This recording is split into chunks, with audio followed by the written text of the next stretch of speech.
Welcome in, everybody, to Fantasy Pros. This is the Fantasy Football Podcast. It is me, Joey P, Joe Pizzapia, and today it's about the rookies of 2022. That's right. Who's going to have the sophomore slump?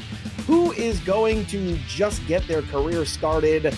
And who potentially could be headed for huge things in fantasy in 2023? We're going to take a look back at last year's rookie class and try to answer those questions to the best of our ability. And who better to talk about last year's rookie class than the people who covered them before they even went into the NFL, where they were just boys. Of course, it's the hosts of our Dynasty podcast right here over at Fantasy Pros. It's Pat Fitzmaurice, it's Scott Bogman, and if you haven't already, make sure you subscribe to the Fantasy Pros Dynasty Football Podcast, because it's amazing. And these two gentlemen here are going to talk about the rookies with me, talk about where the direction of their careers are going, what their value is, not just in Dynasty, but in 2023 redraft. Before we get off to that start, don't forget, everybody, we've got the perfect draft going on, fantasypros.com/perfect draft.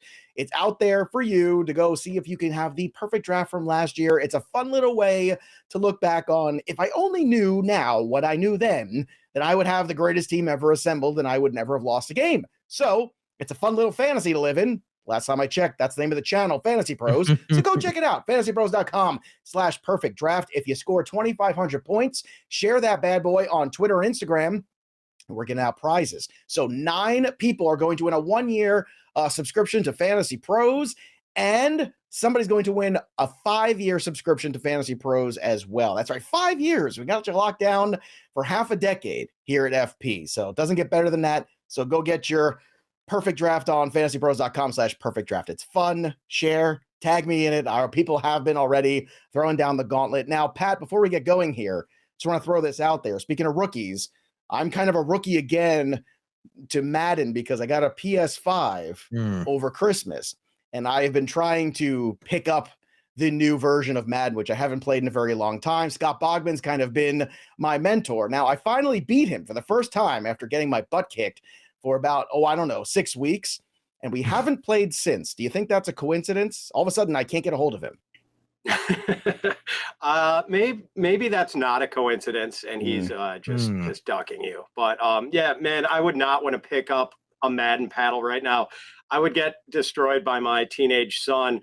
The one thing he's never going to beat me at is NHL, though, and he thinks he can still beat me in NHL. Like, I played that game so much in the 90s, it's just like hardwired into my motor skills. So there's no way he's beating me in that. 2000. That was the one for me and my college friends, and we just didn't, 3 days straight just playing that game was amazing. Oh, yeah. So good. The binges are just incredible. Yeah. But yeah, my son would run up the score on me, no question, in Madden. It would be not very pretty. Now, Bogman, you may or may not have been under some sort of influence when we played. That is still, we're waiting for the drug test to come through. We don't know what's going on. But no excuses. No excuses. I will provide no excuses, but I'll say this. The next time we play, I'm going to go ahead and tweet out that score. So pay attention to that, everybody. That's not good. Look, you laid it down. You said I was ducking you. So I was kidding. We're going to go through the whole thing and get a score tweeted out the next time we play. So that'll be fun. Pay attention to that, everybody, at Bogman Sports. So and Bogman doesn't tweet a lot, so that really means something. Right. You won't have to filter through a bunch of stuff. It'll be up there. Right. Nope. All right, so let's get after it. Let's start with the quarterbacks, and let's start with Kenny Pickett of your Pittsburgh Steelers. Boggs, what a perfect place to start. Now, Pickett last year, certainly thrown to the wolves. I think we could all agree that was a situation where they knew the schedule was going to be rough. They said Deontay Johnson punched Mitch Trubisky in the face. Well, that was kind of the turning point, I'm pretty sure. So at that point and going forward, when you're looking at Kenny Pickett going into 2023, we know he's a little mobile. He brings you that. We know there's a lot of uncertainty too with new quarterbacks coming into the league and all these quarterbacks moving around. Is there anything, Boggs, about the consistency of Kenny Pickett being in the same offense for a second year and being the starter from day one where he can build on what you saw in his rookie campaign? Well, he already showed growth, I thought, this year, because he threw 8 interceptions, 2 touchdowns over his first 5 games. Over his last 8 games, it was 5 touchdowns and 1 pick. So 1 pick over those last 8 games was pretty huge for him. I believe it was 1, it might have been 2, but it wasn't many. 2 game-winning drives in his last 2 starts as well. And this is all with a unbelievably basic playbook. They said they didn't allow him to audible at the line. They didn't let him make adjustments or anything. So hopefully, keeping with Matt Canada, most Steelers fans, including myself, did not like this offense at all, but hopefully they will at least let him expand as he's learning the playbook, make checks, call audibles, and do different things. So there's still plenty of meat on the bone. Is he gonna meet it? I don't know. I don't know if he's going to get there and be an upper echelon QB. I wasn't convinced on that coming into the draft. He's much, much better than I thought. And he was much more ready than I thought he was, which did surprise me. But there's still a ton of room for growth. I just have I don't know if he'll get there in that upper echelon, but he can be a consistent starter for a lot of years. Yeah, I feel like he's kind of a mid-level QB2 in Superflex. I feel like that's a good spot for him where you're actually, and you know what? We could have used a lot more of those last year. It was a rough league to be in, any Superflex league, to find some guy I would kill for just a normal, regular. You didn't like starting Josh Dobbs late? No, I did not. I did not care for that.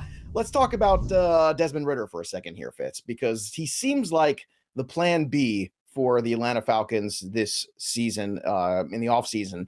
If he ends up becoming the plan A for them because they can't get a Lamar Jackson or Justin Fields or, somehow move up to where they want to in the draft, Desmond Ridder only played 4 games. You saw him kind of sparingly used there, only had 2 touchdown passes in those 4 games.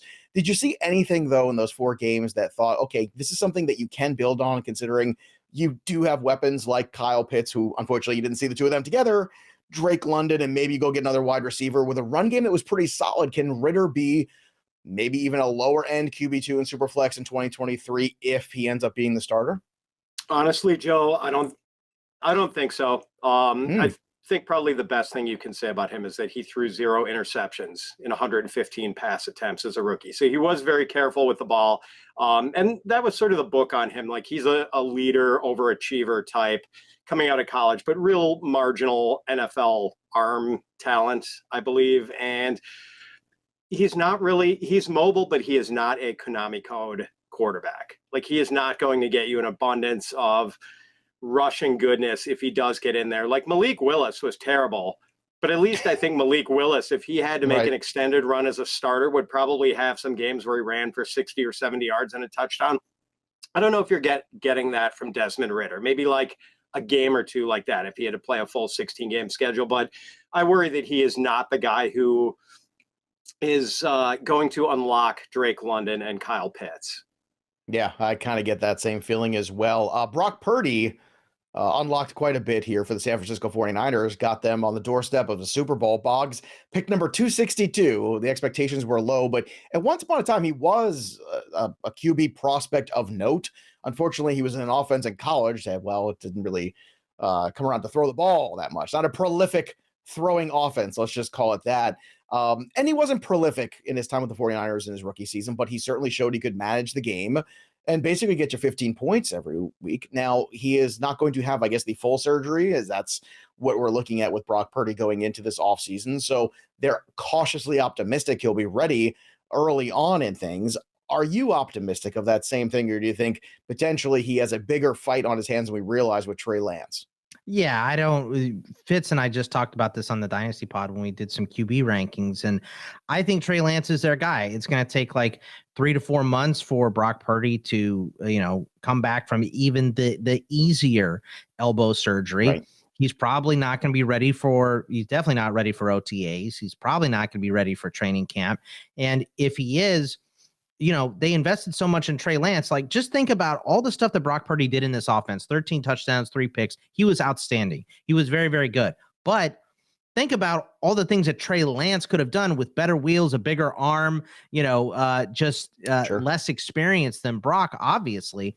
So now that he's had 2 full seasons of sitting behind, learning the system, and, getting the between the ears stuff, I mean, I think Trey Lance is going to go crazy this year. So I'm aboard the Trey Lance train, which means I don't know what's happening with Brock Purdy. I don't know that they would just give him the job when you've invested so much into Trey Lance. So he would have to be healthy ahead of schedule. He would have to get a firm grip on this job, and there'd have to be no questions at all. And I just don't think we're going to have that in the offseason for him.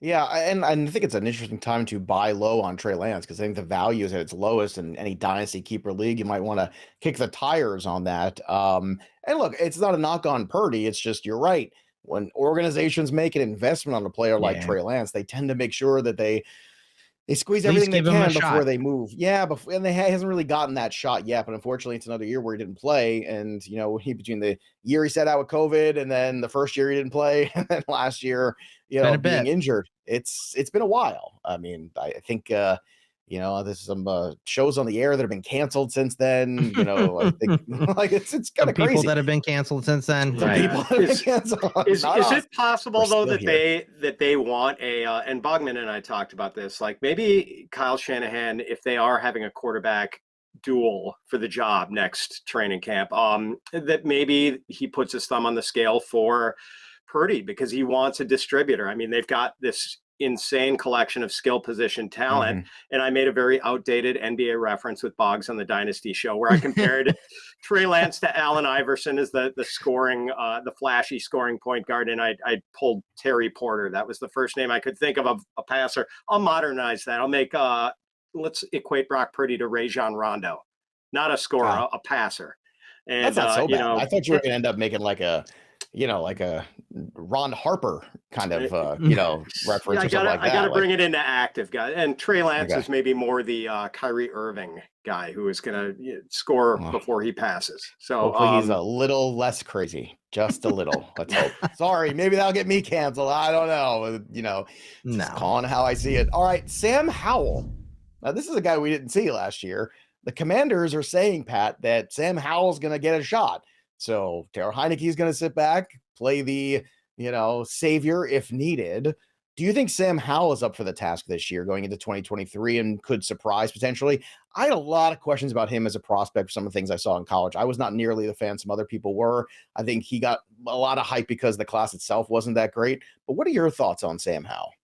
Yeah, too small a sample size in 2022 for us to make any sort of definitive conclusions about him. But I'm cautiously optimistic, Joe, just because of the prospect profile and because he thrived as like an 18-year-old freshman in a Power 5 conference. And granted, he did regress a little bit in his third and final season at North Carolina, but that was because he lost Javonte Williams, Michael Carter, who else was it? De'Ami Brown and Daz Newsome, I think, were his receivers. Lost all those guys. So he was playing with a very depleted supporting cast. Man, I mean, like, I still think he had possibly the most compelling draft profile of any quarterback in last year's very suspect quarterback class. But boy, I mean, it's kind of wish upon a star with a lot of these guys. And like, yeah, to make a bold prediction that he's going to be a solid NFL starter, I can't go there, but I'm kind of cautiously optimistic. I've got a few shares of him in Dynasty, and it might be worth throwing a late dart if you're in a league with a lot of rounds or a lot of teams. I mean, the stuff on Sam Howell, to me, it's like right-handed Tim Tebow. You know what I mean? He'll pull it down, he'll run, but he's obviously got a better arm. He's not as good a runner as Tim Tebow. That's just the comp I would give him. Comp's never perfect. He throws better. He runs a little worse. He's not as big. He's not built like a linebacker like Tebow was, but Sam Howell, you're going to give the keys to an NFL franchise to Sam Howell right now after one start. I don't know that I necessarily believe that. I think that's a little bit of coach speak, and they're going to at least bring a vet in to compete with him. I don't think, you can say he's a starter. Great. You give the kid some confidence going in the offseason. Maybe he wants to pick up the torch, get the wide receivers together, do team captain-y type of things after you say that. But I don't know that you just go ahead and say, all right, kid, go ahead. You are a 6th-round pick. We stuck you in the last game of the season. You're our starter now. I think it's a lot to ask for him to start this year. Malik Willis, Matt Corral, Bailey Zappi, who we saw a lot more of than we thought we were going to in 2022. Any of those guys, Boggs, have any impact on the 2023 season? Look, I would say probably not. But if I had to pick one, I'm still like, Pat said, Konami code, a guy that can put you over the top if he is given the chance is Malik. We saw Justin Fields struggle throwing the ball and then all of a sudden, kind of figure it out. And even then, that was the team that threw the ball the least in 2022 was the Bears because Justin Fields would pull it down and run. So I think you could get something similar from Malik, but he's got a lot of work to do. He is behind the 8 ball on this list behind everybody in terms of throwing the ball. So he's got to figure it out. Justin Fields still finished as QB5 last year, despite not throwing the ball all that much. Fitz, how about for you? Any of those 3 quarterbacks have any impact on 23? I think there's a non-zero chance that Bailey Zappi aces out Mac Jones at some point this season. Part of that is that I don't think Mac Jones is that good, and part of it is my intrigue with Bailey Zappi, who looked like a pretty good field general at times. I think they're both pretty limited. But yeah, I mean, for a guy who, does not have a great arm, but like the guy just put up circus numbers in college, and I think he just knows how to play quarterback. I mean, he might be the Brock Purdy of 2023. I guess with losing rookie status. The tagline of the show, Pat. I think that's a great tagline of the show. That's a great comp, but the Patriots don't have those weapons that the Niners do. That's the difference there. They're probably close to the same guy, but the Patriots do not have those weapons. That's all right. Well, let's talk about some of the weapons here, gentlemen. Drake London was selected at the 8th pick there. Then you had Garrett Wilson, you had Chris Olave, Jameson Williams, Jahan Dotson, Treylon Burks. You had a lot of big-time wide receivers, and Christian Watson, of course, who came on late and was very good last year. So let's kind of group this this kind of duo here, or let's start with London trio, I should say, London, Wilson, Olave, because those are the 3 guys that really kind of, I think, had, the longest impact on the season. We say Christian Watson had a great impact, but it was a short period of time. So when you're looking at Drake London, he still feels like he's a quarterback away. Garrett Wilson, Bogman, still feels like he's a quarterback away truly from being unlocked. And wouldn't you know it, Chris Olave is kind of the same. So with that being said, those 3 guys, you saw what they could do without quarterback play, and it was very tantalizing. Who gets the quarterback and who takes their game to the next level in 2023? I think they all could take a jump in 2023. The guy that I would say the least likely is Drake London, and not because of his receiving prowess. I mean, he was number 10 in PFF's receiving grade, for the season. He was outstanding, but second least pass attempts in the NFL last season. The quarterback spot doesn't seem to be getting much better as of now. They could trade for Lamar. Obviously, there's rumors. But if you're going to go with Ridder and you're going to stick to this offense, which was, Drake London's best stretch down at the end of the season was with Pitts out. And Pitts is going to come back. They're going to add receiving talent somewhere. So I don't know. This offense is not built for a target like Drake London. He's great as a number 1, but in for a team that is going to run the ball 30 times a game, may not be great. In terms of Garrett Wilson, he was so boomer bust last season. It was funny. And a lot of that has to do with QB play too. 6 games over 15 points, 7 games below 7 points. He's a stud. He had a better receiving grade than Drake London. He was number 9. He's an outstanding player, but like you said, they got to get a QB there. For Chris Olave, he was wide receiver 26 overall. In PPR, he was the opposite of Wilson. 7 points was his low. This was with Andy Dalton as his QB, who only threw 30 passes 3 times last season. They're going to throw the ball more with Kamara and his however long his suspension is and all that stuff. He had the 6th highest ADOT with wide receivers with 50 targets. He is outstanding. I think I like Chris Olave the most out of this group. But, all 3 of these guys need better quarterback play and a couple more passes. All right. Fitz, what are your thoughts here on this trio as well? Because, look, as we've said, it's not a matter of talent. It's a matter of support. Who gets the support to catapult them into the wide receiver 1 conversation between Olave, Wilson, and London?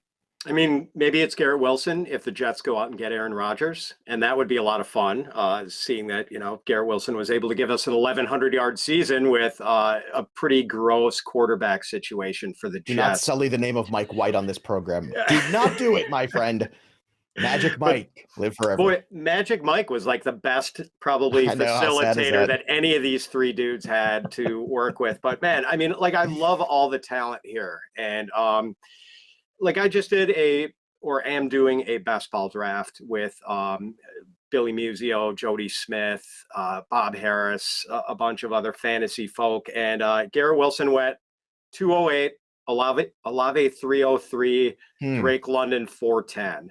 I think those are reasonable prices. Like I'm going to bet on the talent and hope the quarterback thing works itself out here. And even with London, and Boggs highlighted some very valid concerns about whether he's going to have the sort of situation in which he can thrive. I mean, he did have 31 catches for 428 yards over his last 5 games, but as Boggs pointed out, no Kyle Pitts for that.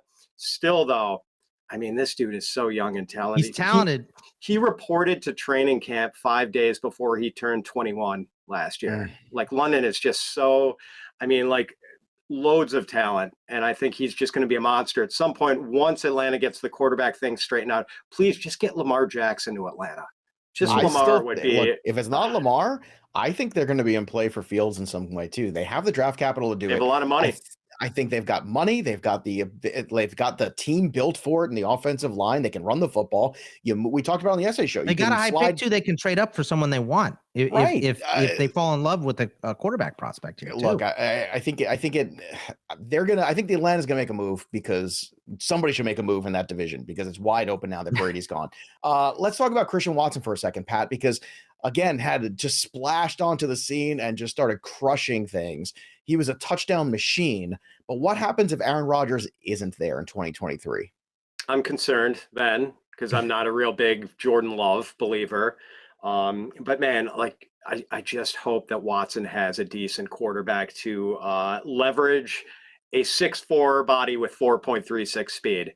Like, and we saw that explosion from him. I mean, not only 41 catches, 611 yards, 7 touchdowns. He also had 7 carries for 80 yards and 2 touchdowns as a runner. Like he was an explosive dude. They were looking to manufacture touches.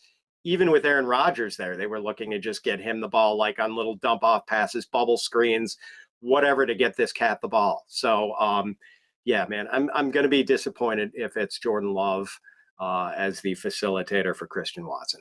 This guy also had a 75% contested catch rate, a second highest in the NFL behind Darnell Mooney.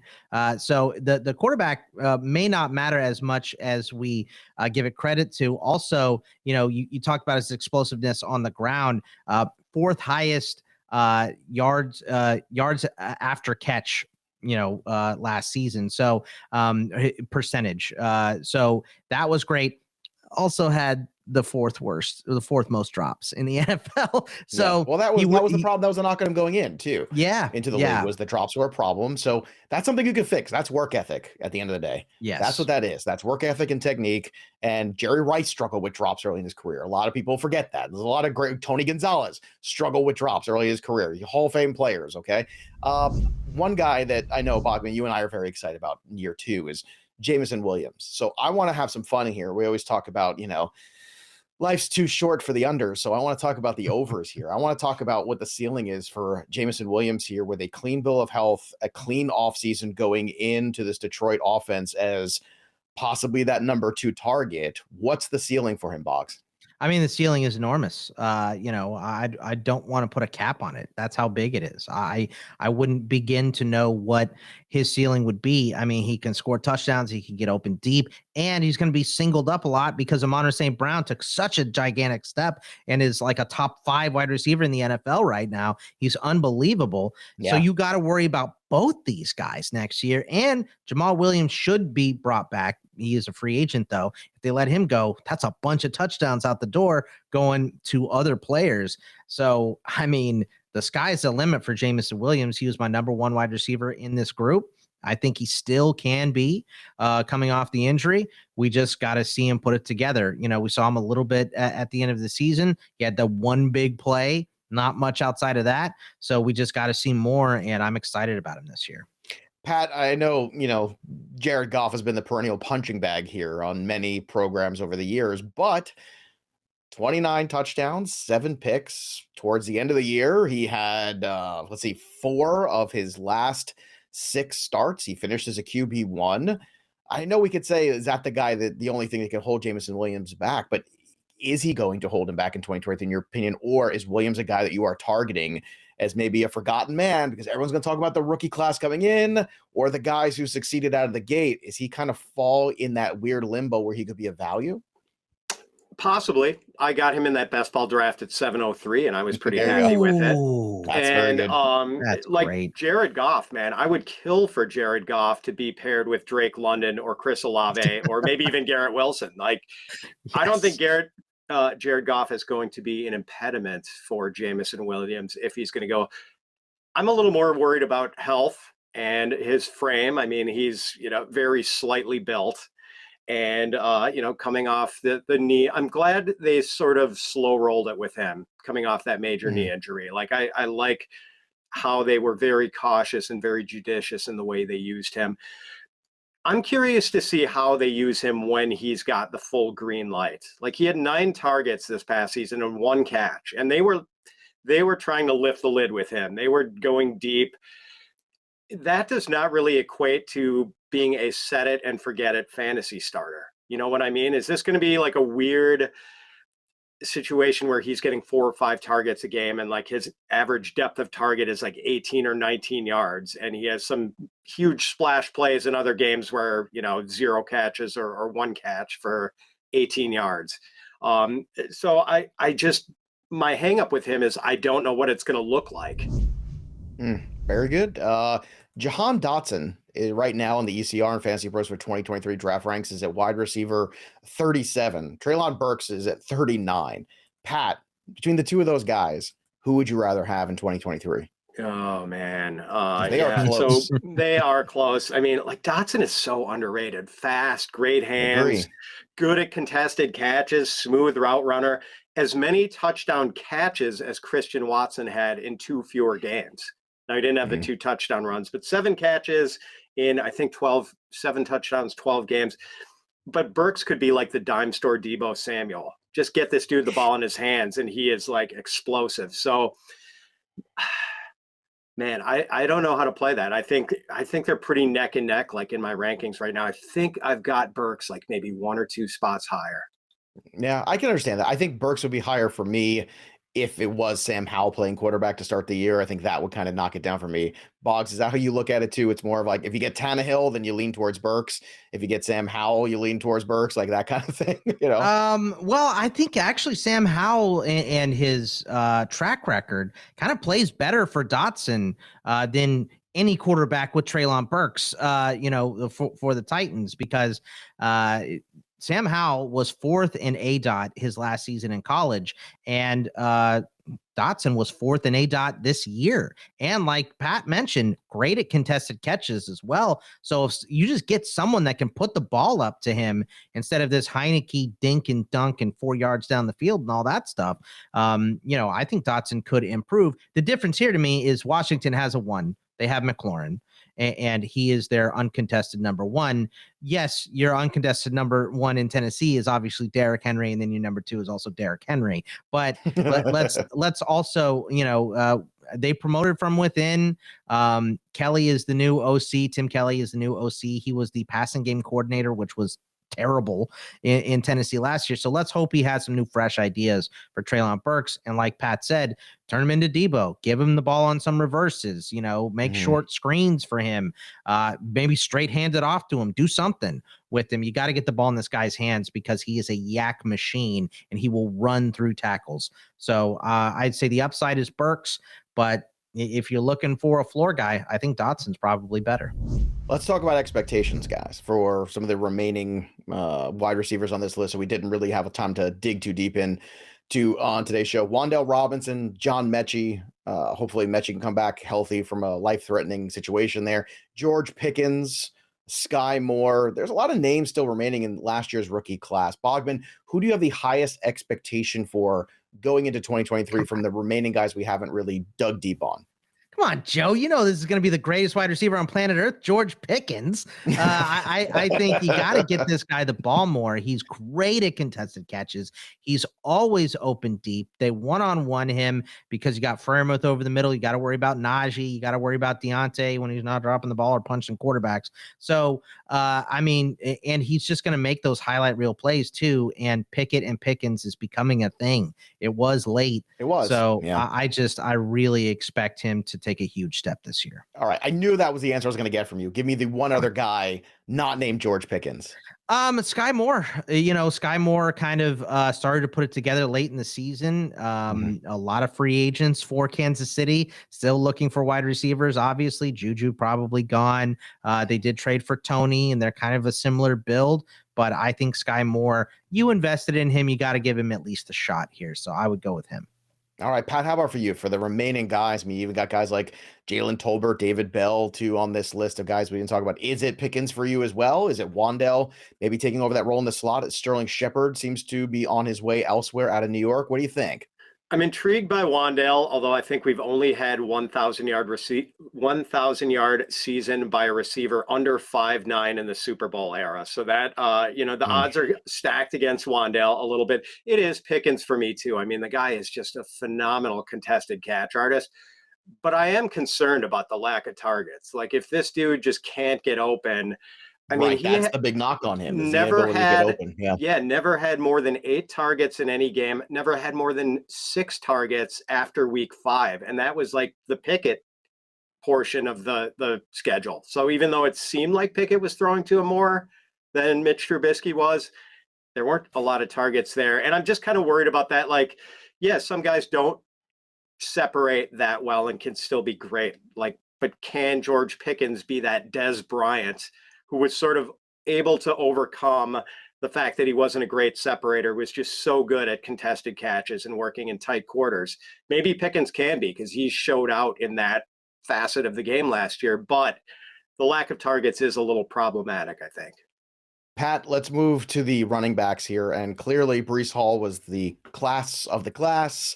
And unfortunately, the near did not go the way we hoped. Unfortunately, he got hurt in week 7, and that was all she wrote. But before he did, he put together back-to-back RB3 finishes. So things were really starting to peak for Breece Hall. With what we saw last year, though, with some of the guys in Baltimore struggling to return and look like their old selves, how concerned are you with Breece Hall going into 2023? Right now, early on, if you look at where we have him ranked on Fantasy Pros, he's at RB11.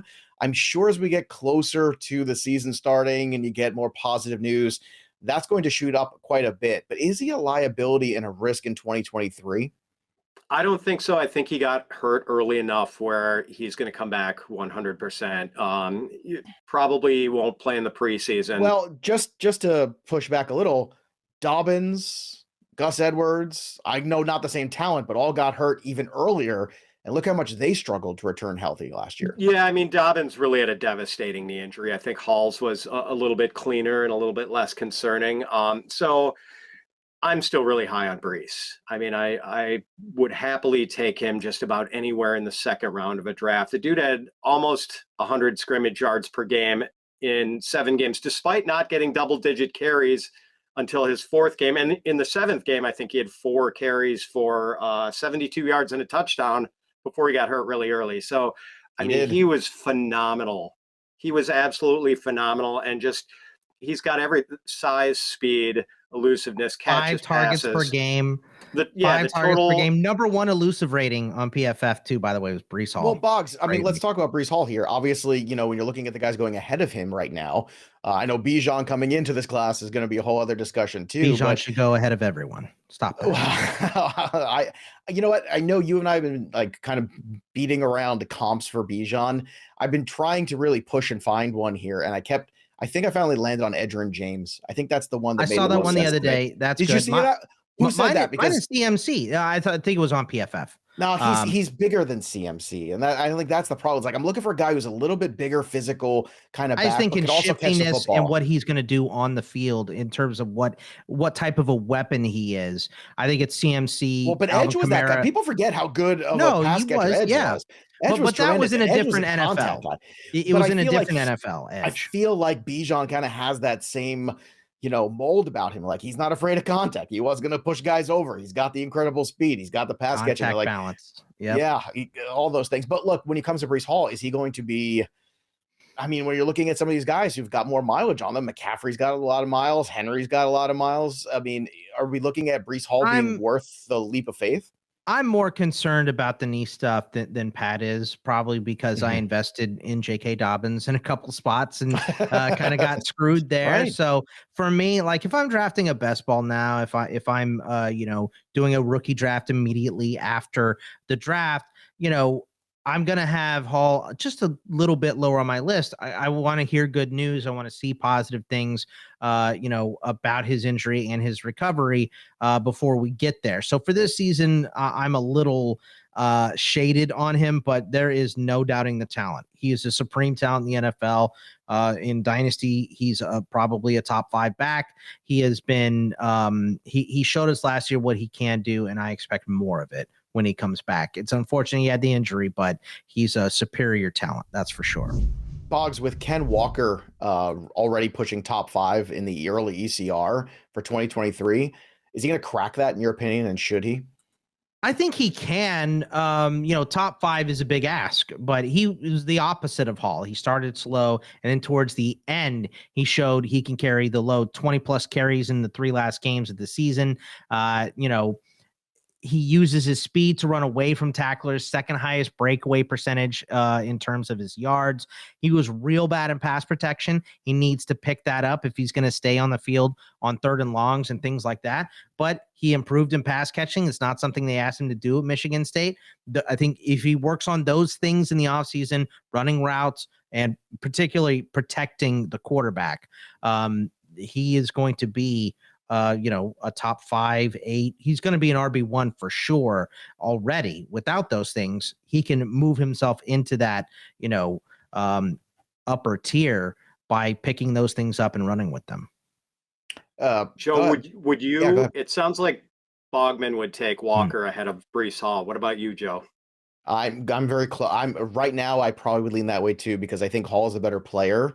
But it's just that first year back from the knee surgery thing. I just think we got spoiled with Adrian Peterson a few years ago when he had reconstructive knee surgery and came back and ran for 2,000 yards. I mean, he is superhuman. And Breece Hall might be that kind of a running back. We don't know, but it's going to be a tough sell. I think where he's going now is appropriate, but I'm concerned that if he starts to elevate, then it gets to a price where he has to return that value. And that's my struggle. I want to talk to you about a guy, James Cook, that gave a couple flashes here and there. But Pat, do you think that Buffalo is going to look elsewhere at running back this year? Or do you think they're going to try to grow the role of James Cook in 2023? That's a good question. And what a nice evolution he had from losing a fumble on his first NFL carry on national television in the Thursday night opener to basically splitting work with Devin Singletary by the end of the season. Mm-hmm. So I think it's going to be more of the same with just a split between those guys. Like, I don't know. I mean, man, like, could they possibly draft Bijan Robinson? I don't think so. But how that would torpedo. I don't think he'll be there for him. I think he goes before. Probably. Really so, yeah, I mean, I'd like to see James Cook have this same sort of role where he is basically sharing the load with one other person. I don't think he's ever going to be a heavy duty guy. It's just not that kind of guy. But you worry a little bit about Josh Allen sort of poaching him on touchdowns, as he is prone to call his own number close to the goal line. So maybe something like what we saw from James Cook at the end of last season when he was pretty startable in fantasy. I think we kind of pick up where we left off with James Cook last year.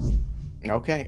4 running backs that had varying levels of success last year: Brian Robinson, Dameon Pierce, Tyler Algier, and Isaiah Pacheco. And I say varying levels because Pacheco kind of come in the end. You saw how ferocious and fast he was, especially down the stretch and then into the playoffs. Algier really came on late as well. Brian Robinson, somebody that, obviously had an incredible hurdle to overcome and became kind of reliable there at certain times for touchdowns. And Dameon Pierce, who started off very well, but I think the wear and tear of the season caught up with him on top of the dreadful offense he was a part of. Robinson, Pierce, Algier, Pacheco, those 4 guys. Pat, who is the guy that you're going to have the most investment in 2023 redraft? Pierce, without a doubt. And I got him in that first best ball draft at 6'10".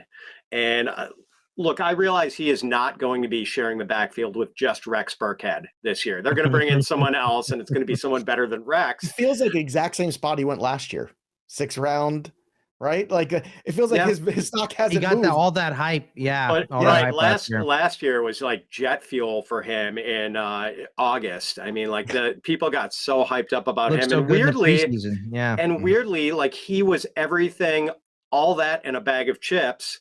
And now people are not as high on him this year. Like people are higher based on what training camp in the preseason than they are on him actually being good last year. And you pointed it out, Joe. He did slow down. I think it's the rookie wall, don't you think, Pat? Yeah, I think that's all it was. Probably a little bit of right, because he was not used as a workhorse at Florida, like Dan Mullen surprisingly 20 carry back game on the reins, right? And he had 5 this year.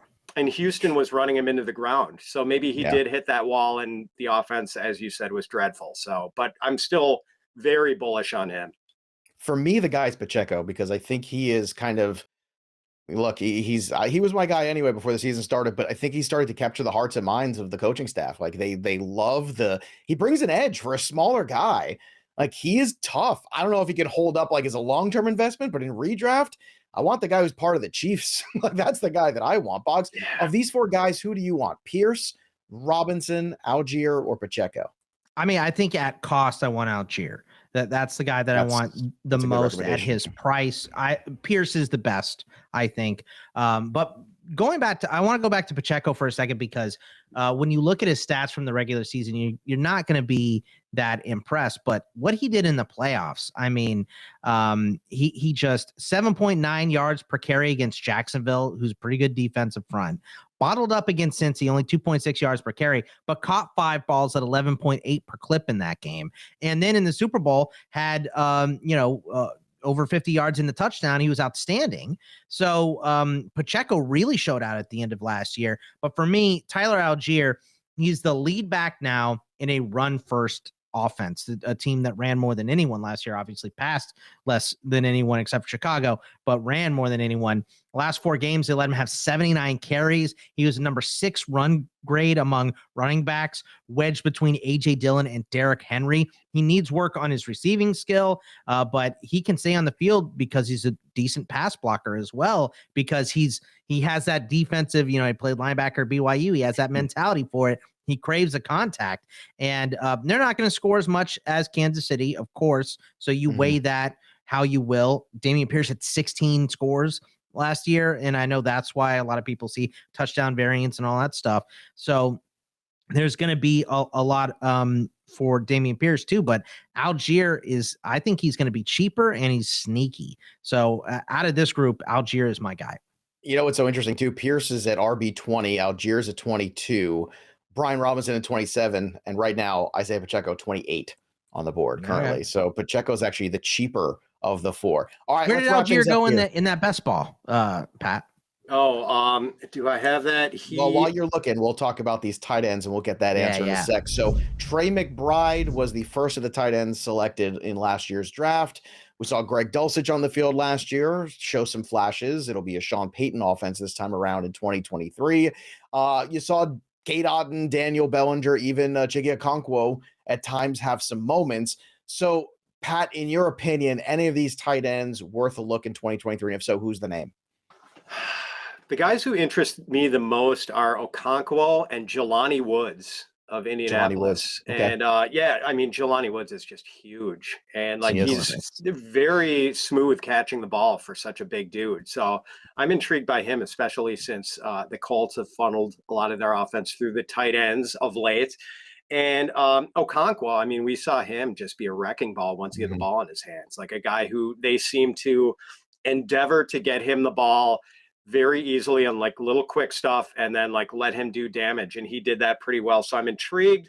But, Dulcich was productive after missing the first 5 games with I think a hamstring injury, came in and immediately was commanding targets in an offense that has some pretty good wide receivers. And, I want to like Trey McBride, but maybe he gets a little bit of a runway with Zach Ertz. probably not ready for the start of the season. But then again, Kyler Murray's probably not going to be ready for the start of the season. Depends on who shows up there too at the quarterback position early on, what kind of veteran they bring in there, what that might be. Boggs, how about for you? Of this tight end class from the rookies of last year, is there somebody in particular that stands out as a good investment? Well, I would have said Dulcich, but they changed coaching staffs, and the coaching staff loved Dulcich last season. So I don't know what Sean Payton and his crew is going to think of him this year. I mean, he performed well, so probably he needs to be top of this list. Trey McBride is the most skilled, but Ertz is there. Like Pat said, no Kyler Murray, and a complete shift in offense away from that Cliff Kingsbury nonsense. Thank God. But Ertz is there. So how much is McBride going to see, especially with Marquise Brown and Hopkins, and they should be running the ball more this year. So I think Chig Okonkwo is my favorite out of this group because of what he showed last season and because how much they have tight ends on the field to give extra blockers for Derrick Henry in this offense. And I don't think a lot of that's going to change. And he could be a great option there, especially, if they don't design stuff up for Burks and Bobby Trees plays as bad as he was last year. I think Okonkwo could be pretty solid. All right. I want to hear your thoughts on last year's rookie class. What are your expectations? Who's your favorites?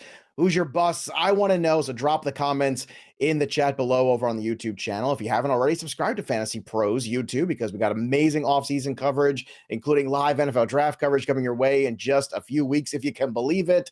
A free agency around the corner as well. And don't forget, you should be listening as well to the Dynasty Football Podcast here with Pat Fitzmaurice and, of course, Scott Bogman. Have some fun. Go run a few thousand perfect draft simulations to fantasypros.com/perfect draft. And don't forget to tweet it or share it on Instagram because if you get over 2,500 points, we're giving away subscriptions, the premium kind over here at Fantasy Pros, anywhere from 1 to 5 years. So go check that out. Again, fantasypros.com/perfect draft. That'll do it for us. But the story of the game goes on. For Fitz and Bogman, I'm Joey P. We'll see you next time, kids. Thanks for tuning in to the Fantasy Pros YouTube channel. Don't forget to check out our featured videos. And while you're at it, make sure to follow us on Instagram, Facebook, and Twitter at Fantasy Pros, so you can get the latest news and updates to give you the edge you need in your fantasy league.